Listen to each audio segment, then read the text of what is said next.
Hello मेरे प्यारे बच्चों, आज हम कर रहे हैं क्लास 7 इंग्लिश जीएसईबी बोर्ड से सेमेस्टर 2 बुक से चैप्टर नंबर 6 आर्ट। अब आर्ट का क्या मतलब होता है? कला।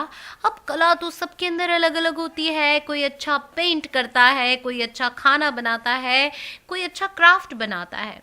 तो आप किन किन कलाओं में माहिर हो? कोई अच्छी पोएट्री भी लिखता है। तो स्टूडेंट्स देखो, एक्टिविटी 1 में क्या बता रखा है? You all read about artist Vincent van Gogh in the sixth standard. He was a famous painter who painted more than 900 paintings during his life. तो बच्चों 6th स्टैंडर्ड में आपने विंसेंट वैन गो के बारे में पढ़ा हुआ है, गोग के बारे में, और इन्होंने 900 से ज़्यादा पेंटिंग्स अपनी लाइफ टाइम के ड्यूरेशन के टाइम पे बनाई थी। 900 पेंटिंग्स मतलब ये बहुत बड़ी बात है। Many of his paintings are so famous that people have written poems and songs on them. मतलब एक कलाकार जिसकी जो पेंटिंग्स है इतनी फेमस है कि काफ़ी सारे कवि ने उनके ऊपर पोएम्स लिख रखी है, सॉन्ग्स लिख रखे हैं। मतलब अद्भुत, बहुत ही बढ़िया बात है। One such song on his painting is Starry Starry Night by Don McLean. The song beautifully describes some of Van Gogh's famous painting. तो बच्चों ऐसी ही एक खूबसूरत सी पोएम जो है फेमस पेंटिंग के लिए। Read the text of the song and identify the paintings, underline the lines and write besides the number of paintings as shown in the example. चलो आओ पढ़ते हैं क्या है स्टारी स्टारी नाइट। तो स्टारी स्टारी नाइट का मतलब तारों से सजी हुई ये रात। बच्चों ये पोएम जो है वो लिखी है डॉन मैकलीन ने, और यहाँ पर ये पोएम जो है वो आधी है। ये पोएम काफ़ी लंबी है। देखो आप यहाँ पर देख सकते हो डॉट डॉट डॉट का मतलब क्या होता है? कंटिन्यूड। लेकिन ये पोएम जो है हाफ है, लेकिन हाफ पोएम भी आपको इतनी खूबसूरत लगेगी। तो देखो, paint your palette blue and grey, look out on a summer's day. तो आप अपनी पैलेट को ब्लू और ग्रे कलर से पेंट कर लो, और समर का जो है वो डे, समर का नज़ारा कैसा एक खूबसूरत सा सूरज होता है, एकदम बढ़िया सी रोशनी वाली लाइट होती है। With eyes that know the darkness in my soul, shadows on the hill. तो इतनी खूबसूरत आंखों से आपने वो जो डार्कनेस है उसका चित्र बनाया है, मतलब ड्राइंग किया है, जिसमें मेरी सोल, मेरी आत्मा बसती है। और वो जो शैडोज है हिल्स पे, यानी कि अब देखो समर से कहाँ पहुँच गए? ये माउंटेन्स पे पहुँच गए हैं। Sketch the trees and the daffodils, catch the breeze and the winter chills. तो ये कह रहे हैं कि वो ट्री, वो जो खेत खलियान है वो सब आप बनाओ। अब देखो पहाड़ों से वापस खेत खलियानों में आ गए हैं। ब्रीज मतलब ठंडी हवा, विंटर चिल्स यानी अब देखो समर से कहाँ पहुँच गए? ठंडी के मौसम में पहुँच गए हैं। In colours of the snowy linen land, अब सीधा विंटर से कहाँ पहुँच गए? देखो जहाँ पे स्नो गिर रही है, यानी कि बर्फ गिर रही है। Starry starry night. तो इस तरीके से इतना खूबसूरत ये पोएम को आप इसका यूट्यूब पे सॉन्ग भी सुन सकते हो। बहुत ही खूबसूरत सॉन्ग है ये, सॉन्ग के फॉर्म में गाया गया है। Flaming flowers the brightly blaze. तो ये कितना खूबसूरत, एकदम खूबसूरत से खिले हुए फूल, एकदम चमकीले ब्लेजिंग फूल जो है। Swirling clouds in violet haze. तो एकदम वो कहते हैं ना, वो ऐसे गोल गोल भरे हुए बादल जो बनाए जाते हैं वायलेट कलर के। Reflect in Vincent's eye of china blue, colours changing hue, morning fields of amber grain. तो ये जो सुबह सुबह के एकदम ताज़ा ताज़ा खेत जो होते हैं जिसके अंदर धान अनाज उगे हुए होते हैं, इतनी खूबसूरत आंखों में हमारे चमक जो है रिफ्लेक्ट हो रही है चाइना ब्लू की। कलर जो है वो ब्लू से अलग अलग चेंज हो रहे हैं, अलग अलग रंगों का प्रयोग किया गया है। Weathered faces line in pain are soothe beneath the artist loving hand. तो इतने खूबसूरत तरीके से अलग अलग मौसम के यहाँ पे जो है चेहरे बनाए हुए हैं। कभी गर्मी का चेहरा, कभी ठंडी का मौसम, अलग अलग तरीके का। इतना खूबसूरत इस आर्टिस्ट के, इस कलाकार के हाथों में इतनी खूबसूरती है। तो ये जो है पोएम वो आधी है लेकिन बड़ी मज़ेदार है। अब देखो एक्टिविटी 2 में क्या है? Do you know a world famous Indian painter who is also known for his own style of painting? तो बच्चों वर्ल्ड का फेमस पेंटर जो वो भी इंडियन, और वो अपनी ही स्टाइल के पेंटिंग के लिए मतलब जानीते हैं, यानी जाने जाते हैं। He was Manjeet Bawa. Manjeet Bawa was born in Punjab in 1941. His elder brother Manmohan Singh Bawa encouraged him to pursue art. तो ये मंजीत बावा जो थे, पंजाब में इनका जन्म हुआ 1941 को। इनके एल्डर ब्रदर जो हैं, बड़े भाई मनमोहन सिंह बावा ने इनको एनकरेज मतलब बढ़ावा दिया, इनको मोटिवेट किया कि भाई तुम ये जो आर्ट है परस्यू करो, मतलब सीखो और इसमें आगे बढ़ो। Manjeet Bawa studied art at College of Art, New Delhi. Do you know that there is a famous art college in Gujarat as well? तो बच्चों इन्होंने पढ़ाई अपनी जो थी न्यू दिल्ली से की थी, लेकिन आपको पता है आर्ट कॉलेज गुजरात में भी है. It is faculty of fine arts, MS university of Baroda.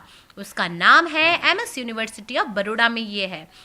After his art studies, Manjeet Baba went to England and worked as silk screen painter.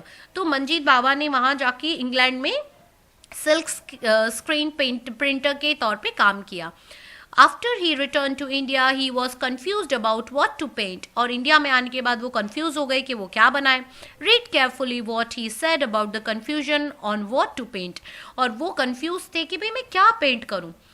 तो यहाँ पर उनकी कन्फ्यूजन उन्होंने लिखी हुई है. On my return, I faced a crisis. I asked myself, what shall I paint? और जब मैं वापस लौटा तो मुझे बहुत एकदम मैं परेशान हो गया कि मैं क्या पेंट करूं. I could not be just another follower of European style of painting. मैं नहीं चाहता था कि बस यूरोपियन स्टाइल ऑफ पेंटिंग ही मैं कंटिन्यू करूं. I had been brought up on stories from the Mahabharata, the Ramayana, the Puranas, on the poetry of Waris Shah, a Punjabi poet, and reading from the Guru's Granth Sahib, Holy Book of Sikhs. तो ये कह रहे हैं कि मैं तो जो था वो बड़ा हुआ रामायण महाभारत पुराणों की कहानियाँ सुन सुन के, तो मैं क्या पेंट करूँ. गुरु ग्रंथ साहिब और इन सब में से मैंने सब कुछ पढ़ा है, तो मेरे दिमाग में वही बातें घूमती रहती थी. Thus many of his paintings are mythological stories. उनकी बहुत सारी पेंटिंग्स जो हैं ये पुरानी भगवान की कहानियों के ऊपर से बनाई हुई हैं. Manjeet बावा's canvases are distinguishable in their colors. The orchards of sunflower, the green of the paddy fields, the red of the sun, the blue of the mountain sky. He was one of the first painters to break out of the dominant grays and browns and opted for more traditionally Indian colors like pinks, reds and violet.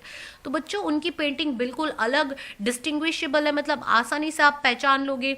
उनकी जो फसल, जो चावल की फसल, जो सन का लिए वो रेड कलर यूज़ करना, जो ब्लू माउंटेन स्काई के लिए यूज़ करना, जो नॉर्मली जो लोग यूज़ करते थे उससे हट के कलर यूज़ करते थे. जैसे पिंक है, रेड है, वायलेट, ऐसे कलर ये यूज़ करते थे. If you are a painter what would you paint, why. अगर आप पेंटर हो आप क्या पेंट करोगे, क्यों. बच्चों वैसे तो मैं ज़्यादा मेरी अच्छी कोई पेंटिंग नहीं है, लेकिन अगर मैं पेंट कर सकती तो मैं डेफिनेटली एक ऐसा खूबसूरत सा चेहरा बनाना चाहूँगी उस बच्चे का और उसकी माँ का, जिसके अंदर काफ़ी मासूमियत है, और माँ बेटे के, माँ बच्चे के जो रिलेशन का एक मैं खूबसूरत सा पेंट करना चाहूँगी. ये मैं चाहती हूँ. तो मैं शायद कभी पेंट करूँ तो मैं तो ये पेंट करूँगी. आप क्या पेंट करना चाहोगे वो आप उस बॉक्स में लिख सकते हो. अब एक्टिविटी 3 में क्या है, ask your friends what they would like to paint, why. अब अपने दोस्तों से पूछो भाई क्या बनाओगे तुम और क्यों. Your friends must have shared their thoughts on what and why to paint. Whose thought did you like the most? Why? अब आपके दोस्त ने बताया होगा आपको कि वो क्या पेंट करना चाहेंगे, क्यों पेंट करना चाहेंगे. अब आप बताओ कि आपको उनमें से कौन सा पसंद आया और क्यों. एक्टिविटी 4 में क्या है, as you observed in activity 1 and 2, painters use different colours and they have different styles of painting. There are many artist who use different media to express themselves like stone, clay, fabric, iron and other metals. बच्चों दुनिया में अलग अलग प्रकार के artist हैं. कुछ artist तो मैंने देखा रिसेंटली, पेंसिल की जो नोक होती है ना, जो पॉइंट होता है पेंसिल का, उसको भी थोड़ा थोड़ा ऐसे डिज़ाइन करके उस पर भी कुछ बना देते हैं, आर्ट बना देते हैं. तो कितना बदल गया है पूरा. कोई चावल के दाने पे नाम लिख देता है. तो ये तो गजब की कलाकारी है. तो कुछ लोग स्टोन से, कुछ क्ले पे, कुछ फैब्रिक पे यानी कपड़े पे, अलग अलग चीज़ों पे अपना आर्ट दर्शाते हैं. Andy Goldsworthy is a unique artist who uses mixed media. He is a British sculptor, photographer and environmentalist. तो वो मूर्तिकार भी हैं, फोटोग्राफर भी हैं और एनवायरमेंट को प्यार करने वाले भी हैं. Producing site-specific sculpture and land art situated in natural and urban setting. He lives and works in Scotland. तो ये देखो इन्होंने कुछ पानी के ऊपर कुछ खूबसूरत चीज़ बनाई है, यहाँ पत्थर पे कुछ खूबसूरत चीज़ बनाई है. इनको बड़ा मज़ा आता है ये अर्बन और डिज़ाइन वगैरह बनाने में, और ये स्कॉटलैंड में रहते हैं. Andy produces artwork using natural materials such as flowers, mud, ice, leaves, twigs, pebbles, boulders, snow, thorns, bark, grass and pine cones. तो जो ये देखो आप मिट्टी, फ्लावर, बर्फ, लीव्स और पेबल्स यानी छोटे छोटे से गोल पत्थर, स्नो, थॉर्न्स मतलब सींग, बार्क मतलब जो पेड़ की छाल होती है, पाइन कोन्स, ये सारी चीज़ों का यूज़ करके वो कुछ ना कुछ आर्ट बनाते हैं. His works are made of all natural objects, और ये हर एक नेचुरल ऑब्जेक्ट से बच्चों अपना जो आर्ट है वो बनाते हैं. His works are made up of all natural objects in a natural environment. Much of his works are made outside and is meant to be temporary. He photographs the artwork and then allows it to remain in the natural environment and decay at its own rate. तो बच्चों ये क्या temporary art बनाते हैं, जैसे यहाँ पे आप देख सकते हो, ये खराब भी हो जाएगा तो उनको कोई फर्क नहीं पड़ता, ये फोटोग्राफ कर लेते हैं और फिर बाद में उसको ऐसे ही छोड़ देते हैं, अपने आप नेचर में वो मिक्स हो जाए. Goldsworthy says he works with nature as a whole and doesn't use man-made tools to produce his sculptures and installations. तो कहते हैं कि मैं जो हूँ नेचर के साथ में ही बिल्कुल घुल मिलकर काम करता हूँ, मैं जो भी बनाता हूँ नेचर के साथ बनाता हूँ और मुझे कोई भी आर्टिफिशियल मैन-मेड चीज़ों की ज़रूरत नहीं पड़ती है. Do you know who is an environmentalist? Why do you think an artist like Andy is called an environmentalist? तो environmentalist वो होता है जो environment की यानी पर्यावरण की रक्षा करता है, उसके बारे में सोचता है. और एंडी जो है वो बिल्कुल कोई नुकसान नहीं पहुंचाते, कोई मैनमेड चीज़ का यूज़ नहीं करते, सब नेचुरल रखते हैं, तो ये बहुत ही अच्छी बात है. अब देखो एक्टिविटी 5 में क्या है. These two photographs show how Andy created an artwork. Talk to your partner and write what Andy might have done to get the impression on the land. Why do you think Andy created this work? तो मुझे तो ये लग रहा है कि Andy शायद कुछ मिट्टी है, शायद रेती है जो यूज़ की है एंडी ने मे बी, या फिर एंडी ने शायद कुछ तो यहाँ पे किया है. ये सो गया होगा एंडी और फिर इसके फ्रेंड्स ने आसपास इस तरीके की मिट्टी डाल दी होगी, तो एंडी की परछाई यहाँ पर जो है वो इम्प्रेशन क्रिएट हो गई. क्या लगता है आपको इस इम्प्रेशन के बारे में? आप अपने विचार बता सकते हो. एक्टिविटी 6 देखो. Think of some natural objects around you that can be use to create an art work and list them. तो आप अपने आसपास देखो और सोचो नेचुरल आर्ट वर्क क्या हो सकता है, उन लिस्ट बनाओ, उन ड्रॉ करने की कोशिश करो अगर तुम उससे कुछ बना सको तो. आपको बॉक्स भी दिया हुआ है. बच्चों ये उम्र जो है जब आपको ये सब चीज़ें करने का मौका मिलता है ना, तो दिल खोल के करो यार. हम लोगों को तो हम इतने बड़े हो गए हैं, अब इन चीज़ों को करने के लिए हमारे पास टाइम ही नहीं है, और कभी कभी लगता है जैसे ज़िंदगी बिल्कुल बचपन ही चला गया है. तो आप इन चीज़ों को ज़रूर बनाना. एक्टिविटी 7 देखो. Art is a medium of expression. Artist express their views, thoughts and philosophies through different media. बच्चों आर्ट जो है वो एक अपनी भावनाओं को व्यक्त करने का, अपनी भावनाओं को बताने का, कोई चीज़ आपको पसंद है, कोई व्यूज़ हैं, आपके थॉट्स हैं, आपके जो विचार हैं, आप जो भी सोच रहे हैं वो सब लोगों तक पहुंचाने का एक आर्ट जो एक जरिया है. Here is a test for you. Guess what it is. There is one medium of expression that expresses views and thoughts of all common people. It looks very simple, but it is not. It has caricatures of people, animals and objects. It can also be a satire. Satire मतलब ये कोई किसी के ऊपर ताना भी हो सकता है, कुछ सच्चाई भी हो सकती है, किसी की कुछ डेड बॉडी के बारे में भी हो सकता है, कुछ पुराने ऑब्जेक्ट्स भी हो सकते हैं. We form it almost every day in the newspapers. Generally it is a sketch with a few words. Which art is it? तो यहाँ पे आप देख सकते हो ये पजल है, ये एक आर्ट है. Do you want a hint? तो यहाँ पे देखो ये कार्टून नेटवर्क भी हो सकता है. What do you call TV programs like Tom and Jerry, Chhota Bheem? तो ये cartoon network, I think so. Look at the works by famous Indian cartoonist R.K. Lakshman and identify what is common in them. तो यहाँ पे देखो, यहाँ पे क्या है, ट्रैफिक है, यहाँ पे क्या है, पुलिस वाले हैं, ये सड़क है, तो ये कॉमन है. देखो It is a safer to slip in the middle of the road than on the pavement these days. तो आजकल तो रोड के बीचों बीच सोना सेफ है. Of course I have a car but I don't have a road to drive it on. तो मेरे पास गाड़ी है लेकिन मेरे पास रोड नहीं है ड्राइव करने के लिए. तो ये देखो यहाँ पे दोनों में क्या है, कॉमन रोड, ट्रैफिक कॉमन है. अब देखो बच्चों एक्टिविटी 8 क्या कह रही है. So what is common in both the cartoons? तो कार्टून था, ऊपर कार्टून नेटवर्क नहीं था, कार्टून था. ठीक है, देखो मैं भी कंफ्यूज हो गई ना, पजल था कार्टून. तो देखो क्या दोनों में क्या कॉमन था. Yes, a man in striped coat. दोनों में स्ट्राइप्ड कोट वाला ये आदमी कॉमन था बच्चों. यहाँ पे भी स्ट्राइप्ड कोट वाला, यहाँ पे भी पिक्चर में तो ज़्यादा क्लियर नहीं दिख रहा है बट यहाँ पे बता दिया गया है. It is representation of a common man of India that is common in most of R.K. Lakshman cartoons. Rasipuram Krishnaswamy Iyer Lakshman is best known for his creation of the common man for his daily cartoon strip. You said it.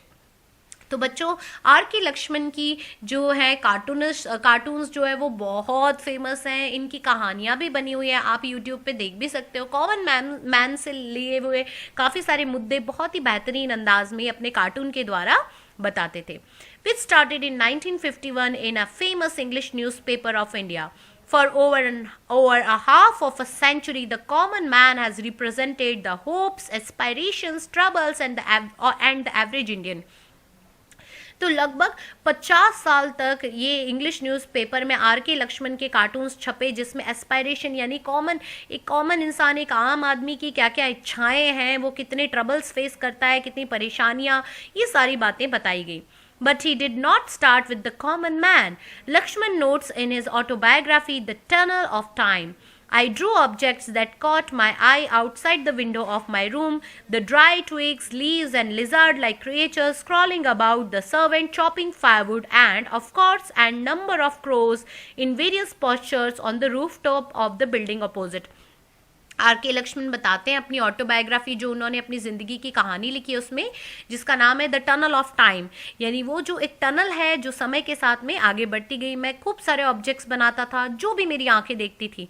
मेरे room की खिड़की के बाहर भले वो twigs यानी लकड़ियाँ हों, पत्तियाँ हों, लिजर्ड जैसा दिखने वाला कोई ऑब्जेक्ट हो, या मेरा सर्वेंट जो होता है वो लकड़ी काटता था, या फिर बहुत सारे क्रोज अलग अलग पोजीशन में बैठे रहते थे, या फिर मैं किसी की छत का कुछ भी रूफ टॉप बनाते रहता था. तो ये आर के लक्ष्मण के बारे में बताया हुआ है. एक्टिविटी 9 क्या कह रही है, देखो. We have repeated the word common in so many times in last 2 activities. हमने कॉमन बच्चों बहुत बार रिपीट किया लास्ट 2 एक्टिविटीज में. Let's have some fun with it now. Read the following sentences aloud. Common man does common things and it is common to all his cartoons. तो बच्चे ये common word को हम बार बार यूज करके देखो बना रहे हैं कि कॉमन इंसान कॉमन चीजें करता है और वो सारी चीजें कॉमन है उसके हर एक कार्टून में. If this is uncommon, what is common to all commons? अगर ये अनकॉमन है, अगर ये सच में नहीं है, तो फिर क्या कॉमन है सारे कॉमन्स में.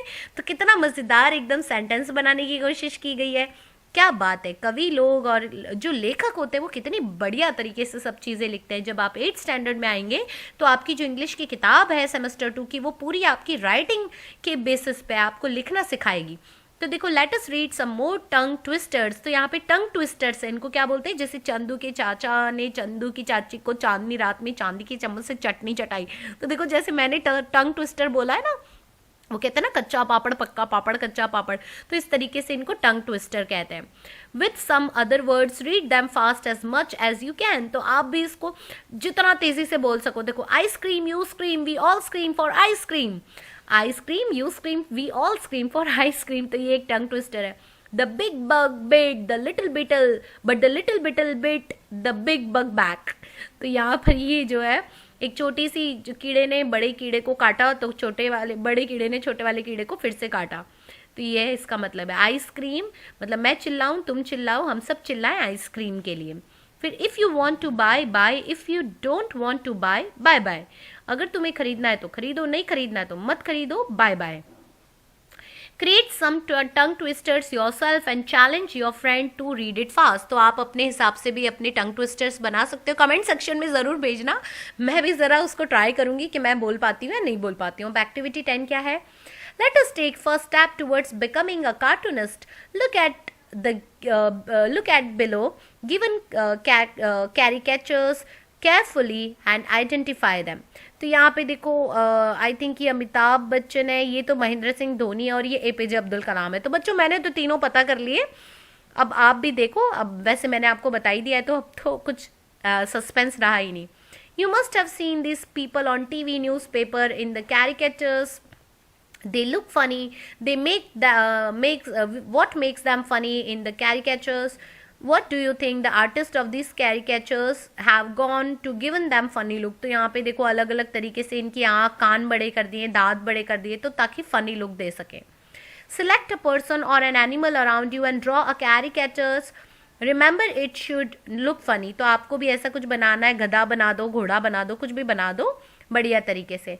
अब इस चैप्टर में तो एक बोनस एक्टिविटी भी है, और देखो ये एक्टिविटी क्या है. Here are some advertising situations, work in group and prepare advertisements. तो आपको यहाँ पे एडवर्टाइजमेंट बनाना है. You have just opened a new local stationery shop.